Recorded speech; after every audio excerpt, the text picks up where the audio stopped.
অনেক বেশি কষ্ট লাগে এই জায়গায়।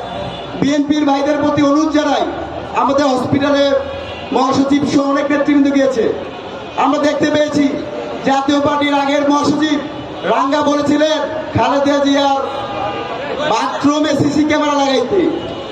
যেই জাতীয় পার্টি 2014 সালে নির্বাচনকে বৈধতা দিয়েছে, যেই জাতীয় পার্টি 18 সালের ভোট ডাকাতির শরিক হয়েছে, যেই জাতীয় পার্টি 2024 সালের দামি নির্বাচনকে বৈধতা দিয়েছে, যেই জাতীয় পার্টির কারণে আজকে শেখ হাসিনা দৈত্য দানব হয়ে বিএনপির হাজার হাজার নেতাকর্মীকে হত্যা করেছে, গুম করেছে, আজকে আমরা কেন জানি বিভিন্ন জায়গায় জাতীয় পার্টির প্রতি তারা রক্ষা কবচের ভূমিকা অবতীর্ণ হয় শুনতে পাই।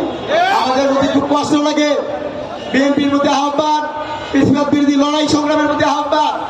এই 18 সাল থেকে এই বাংলাদেশের আলোরবর্তিকা হয়ে যে বিভিন্ন রাজপথে ছিল, স্বাধীন হওয়ার পর যদি তাকে এভাবে হামলা করতে পারে হত্যার উদ্দেশ্যে, আমরা কেন্দ্রীয় সমন্বয় ছিলাম, আমাদেরকে যেভাবে হামলা করেছে, তাহলে আপনাদের কিন্তু আর কারো নিস্তার হওয়ার সুযোগ নাই।